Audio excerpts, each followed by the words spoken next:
Women Taking the Lead, episode 40. Don't wait until the stress takes over.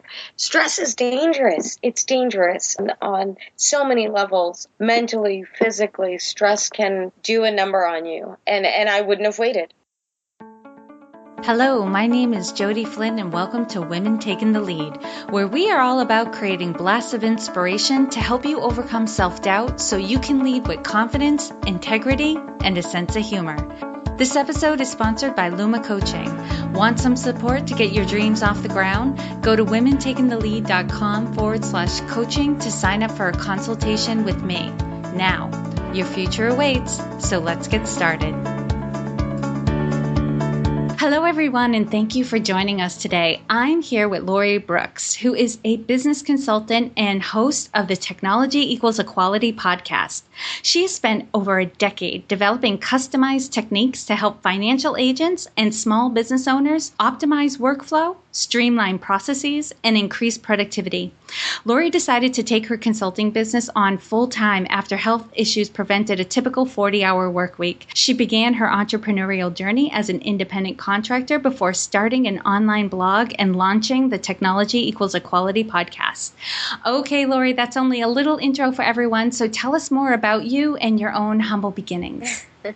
Jody, thank you so much for having me on the show today. I just want to say this is very sweet, and I'm super humbled by your introduction there. That was outstanding. I started off as a financial administrator. So I was doing a lot of the paperwork and processing in the back office for financial service agents, in different areas of the business, whether it be life insurance, disability, things of that sort. But in 2009, I was diagnosed with Crohn's disease, and I was put on a medical leave at that point because we decided, it realistically was the best thing for my health, being that it is a stress-induced illness. And as an administrator, it's a high-stress role. So I was on the leave, and being the type of person that I am, I can't sit still, Jody. I can't sit still.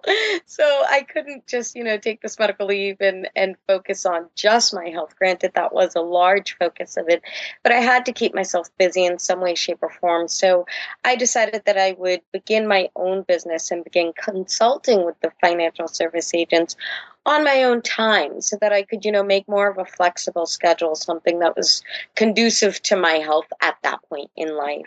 And I really just kind of started out with the hourly billing and things of that sort. And it was a difficult start because prior to going out on my own, I had not really delved into the entrepreneurial world aside from, a quick 6-month stint in real estate. So, it wasn't really a path that I initially saw myself going down. It was more something that I was propelled into through those health issues. So, yeah, that's kind of where I began. Wow, awesome. And, I think I snorted into the microphone when you talked about not being able to sit still because I can't sit still either. I'm very jittery, very hard for me to focus on one thing at a time. So I'm there with you, and also kind of did an entrepreneurial plunge, felt it coming, but it was definitely, circumstances convened and just pushed me into being an entrepreneur. I don't regret it. Love it. Love the lifestyle, love the excitement and the risk. We've had this chat before. But yes, it is an adventure. And, clearly I get a sense from you, Lori, that, you were probably scared and unsure at first going into, having your own consulting business, but you've had success along the way. You've definitely gained some confidence. But take us back to a time when you were playing small and you may not have been aware of it at the time. Share with us the story and the lessons you learned. Oh boy, playing small. I would definitely say this would be the moment when I began productizing the business.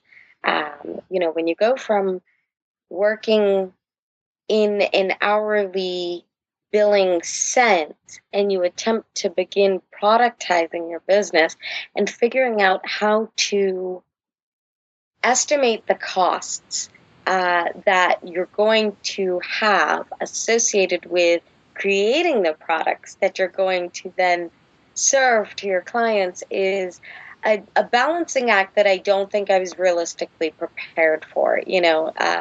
As we were touching base on, it's something that circumstances really propelled me into. And Jody, as you said, much like many of the guests that I've interviewed on my podcast, it's almost as though many entrepreneurs end up with a circumstance of some sort that makes that light bulb go off. And I think that's really what occurred for me during this moment of productizing the business. I wasn't charging nearly what I should have charged for the first operations and procedures program that I put together. I don't think I estimated the amount of hours it would take to collect the data that I needed for the book. I think I was trying to make it a price that seemed not exorbitant or not crazy, because as a new entrepreneur, you get scared about pricing your own products. It's almost like you're valuing yourself and your own work. And as a first person, that can be extremely difficult. And that was the point in my business when I realized how important outside feedback is, as well as really taking the time to look at each individual client's specific needs. And that's really what transformed the business, was really paying attention to the individual needs and turning the products into something that would assist them more so than just the thought process that I had on the program that I was creating. That is huge. Two things. I talk to a lot of coaches and a lot of small business owners, and a common question that I get is, what would you charge for this? Right? Because especially with coaches, I'm helping them design their packages and their services. But even small business owners, they put together packages, photographers and people who provide other services. How much do I charge? What should I do? And there's a lot of different questions to ask yourself and your customers before you come to a final number. There's no one size fits all. Don't charge a price just because somebody else is charging it. That's craziness. But also, someone, who is not an entrepreneur or a small business owner might be listening to your answer going, oh, well, that's not something I have to deal with. Wrong. Because when you think about when you want to ask for a raise or a promotion, what price tag would you put on yourself? Exactly. Right? That you are also offering a product and a service. And within a company, if you're an employee within a company, think of yourself as an intrapreneur, right? You're an entrepreneur within the business. What problems do you solve? Because the value you bring, you want to think about the company and the people in the company as your customers. The value you bring is your ability to solve their problems. And that's when you can earn the raises and the promotions. So we all deal with this. And I know as women, we have a hard time answering the question of what value do I bring? Yes. And what price can I charge? And if you undervalue yourself, if you undercharge for yourself, you're going to put yourself in a financial situation. You got it. Soul sucking. Oh God. Okay, Lori. Now share with us a time in your journey when you had a wake-up call. Take us back to that moment and share with us the steps that you took that led to your current success. Certainly. I would definitely have to say this was a huge moment that created momentum for me.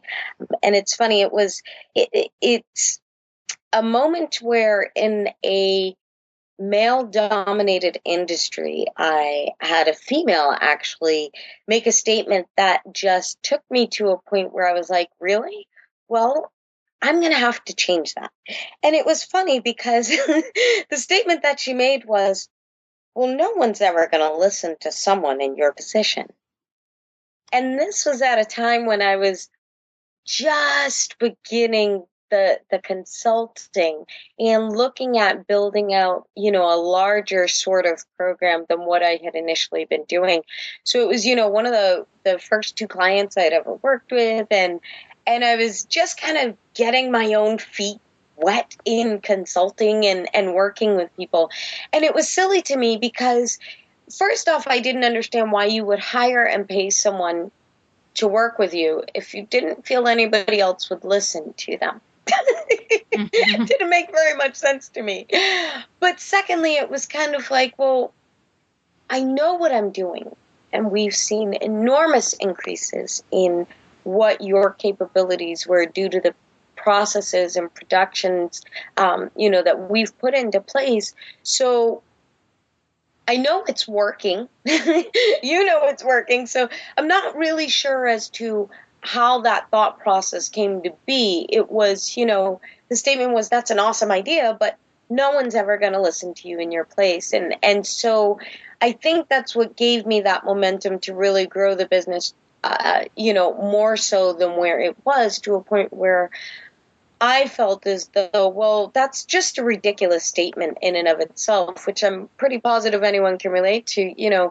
Despite what position someone may have in life, that has absolutely nothing to do with what their idea is.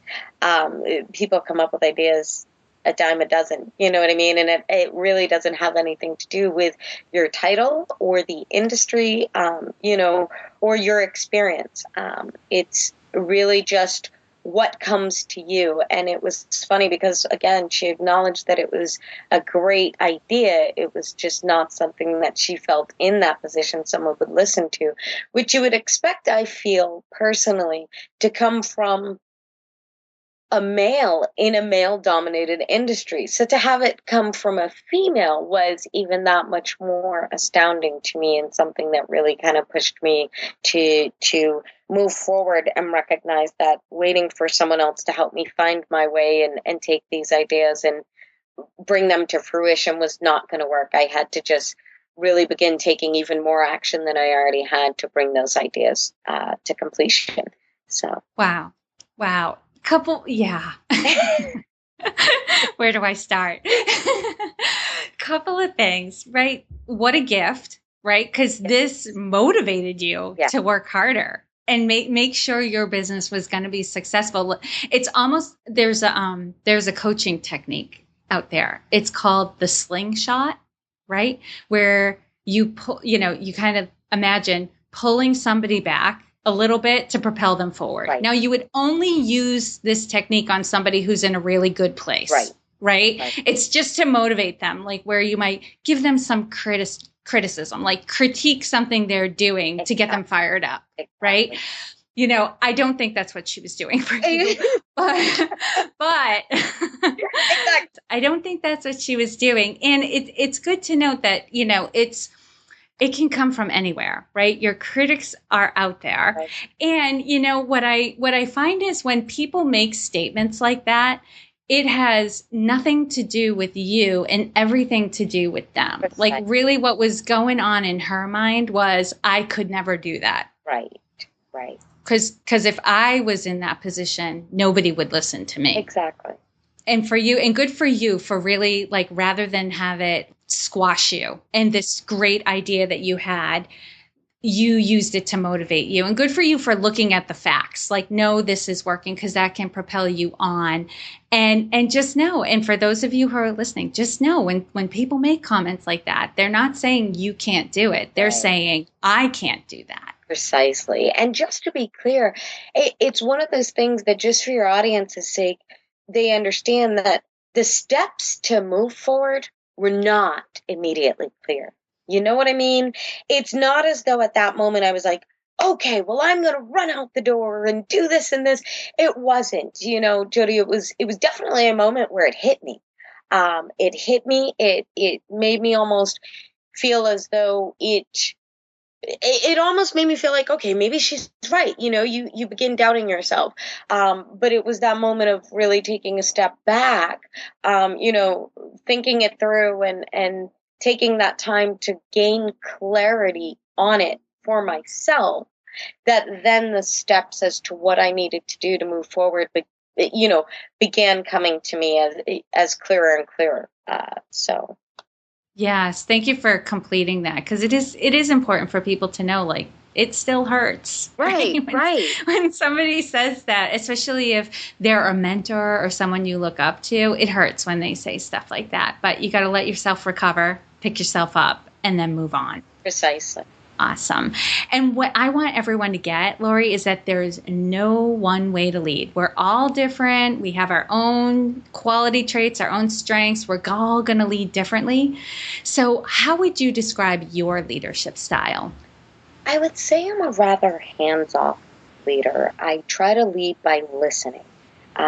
Realistically, I'm trying to, at this point with the business, help agents as well as other entrepreneurs bring organization to the processes and procedures that they have so that they can move forward in their current business, get to that next level that they're looking to get to. But in order to help anyone at all, I have to listen to what they're saying. I have to understand what their pain points are.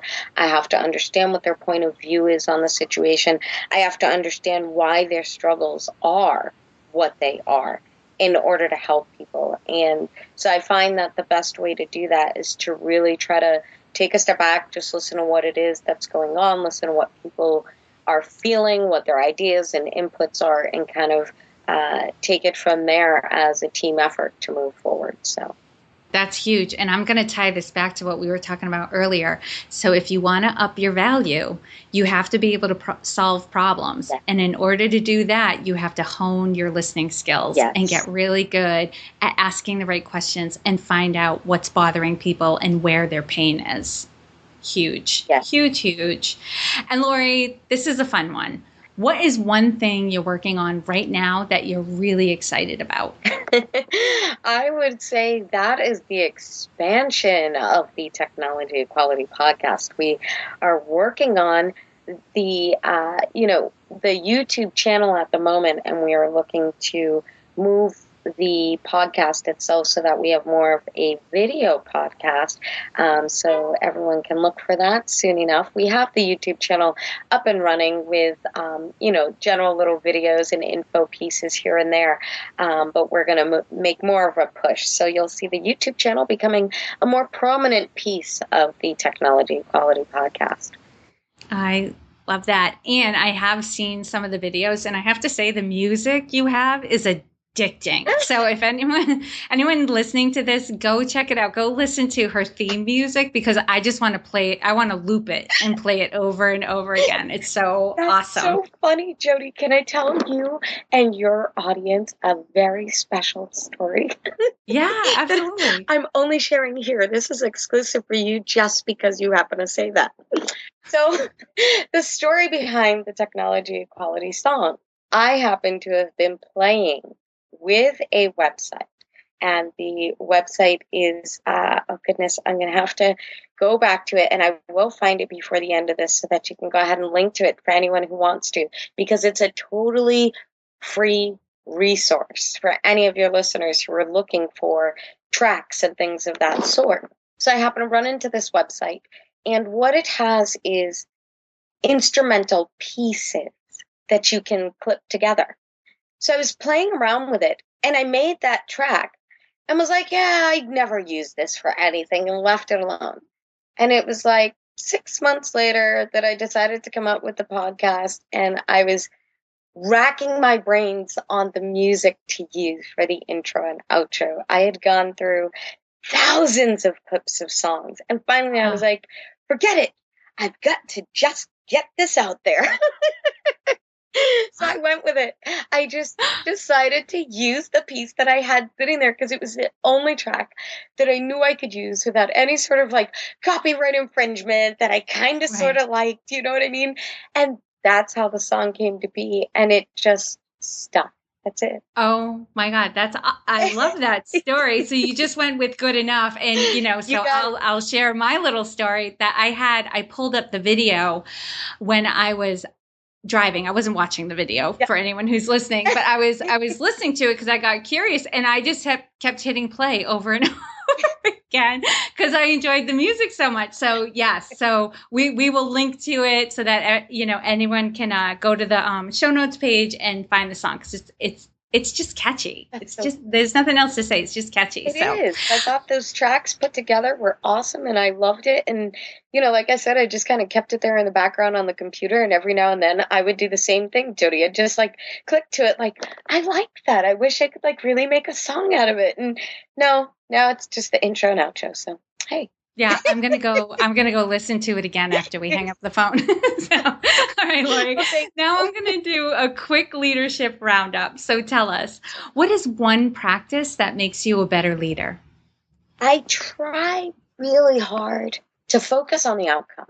I try not to nitpick at like the precision points of what we're doing. As you can hear, like I at one point definitely did. That was totally me. I'm all about, being a perfectionist and trying to get things out there that are just good enough was not my style at all.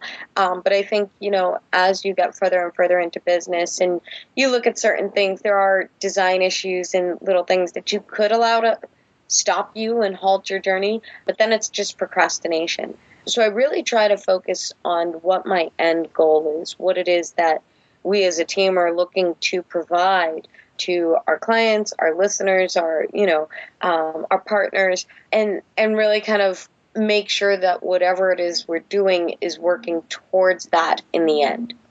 I really can totally get that because my thing has always been if I'm too in the details, if I'm too in the weeds, yep.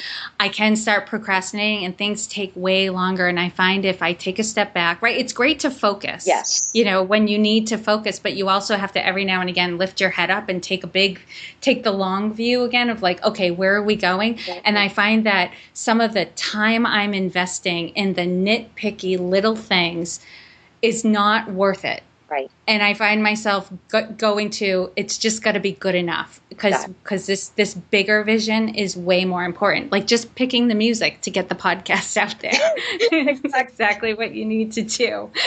All right. And Lori, what is one book that you would recommend to a woman to help her develop her leadership? You know what? I would have to say the most intriguing one that's hitting my memory banks right now, it's Lean In. You may have heard of it by Sheryl Sandberg. Yeah. And Lean In, it's women work, and I think it's the will to lead. I thought that book was really, really fascinating because she focuses on making sure that women learn how to not be scared anymore. Like I said earlier, stop waiting for someone to tell you what to do. Stop waiting, to figure out what to do next and just go do it. Go get something done. And I felt like that book in some ways was motivation for me to get the podcast out there. Instead of just kind of waiting for someone else to give me their feedback on my ideas and blah, blah, blah. I just kind of really had to put myself out there and get moving on it.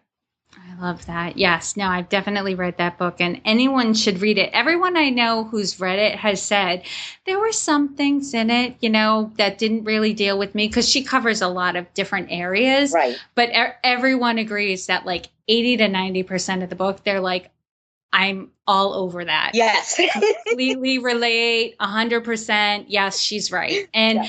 I like how the book comes from a place of personal responsibility, right? Stop blaming others for where you are now. Like not to say, exactly. Like what happened, but take ownership. Yes.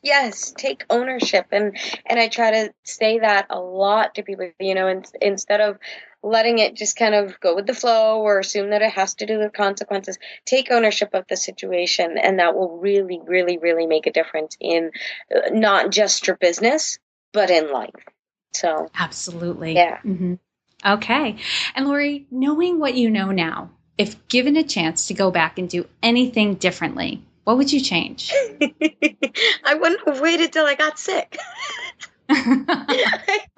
Right? Anything in life, ladies, don't wait until the stress takes over. Stress is dangerous. It's dangerous on so many levels. Mentally, physically, stress can do a number on you. And I wouldn't have waited. I wouldn't have waited for an illness to propel me into looking at entrepreneurship as an option for life. I would have come out the gate, fresh out of college and gone directly into my own business, building it, or some sort of mentorship program to begin working towards something instead of, looking for a career, which is what I think many of us are taught to do. And you get into a career because that's what's paying the bills, versus getting into a career because you're absolutely in love with what it is that you're doing. So no, I wouldn't have waited. I wouldn't have allowed the stress to take over. Yeah, don't wait until things are so bad you don't have any other choice. Exactly. Right? Do it powerfully on your terms. Right. Do the research, take the action. I love that. Yeah. All right. And Lori, share with us a success quote or a mantra and why it has meaning for you. I love this question, by the way. I'm so happy that you're letting me share this. Yay. I would definitely say that my favorite quote is near and dear for a couple of reasons. It is one of the quotes that I not only read for myself daily, but when my daughter entered the charter school that she just recently graduated from, it was hanging down the hall as the quote pieces, little excerpts from it, straight down the hall. And it was just such a revealing piece about the school in and of itself when you're visiting and getting to know somewhere, that it was kind of a moment for me that I knew it was the right place for my daughter. And it was a wake-up call that I knew that I was on the right path, because not only was it in her school, 3 months prior to her starting at the school, I had published my first course on Udemy. And the course included a lecture on mindset. And this was one of the quotes that I included in that lecture. So it was kind of just repetitively hitting me on a regular basis. And from, her entering the school, she's now, like I said, graduated. She not only graduated with high honors, won a scholarship, and was able to go to the private school of her choice this coming fall. But, the business itself has just grown and grown and grown since the moment that I discovered this quote. So the quote is credited to the Dalai Lama. And the quote is, take care of your thoughts because they become your words. And to take care of your words because they become your actions. Take care of your actions because they become your habits. Take care of your habits because they will form your character.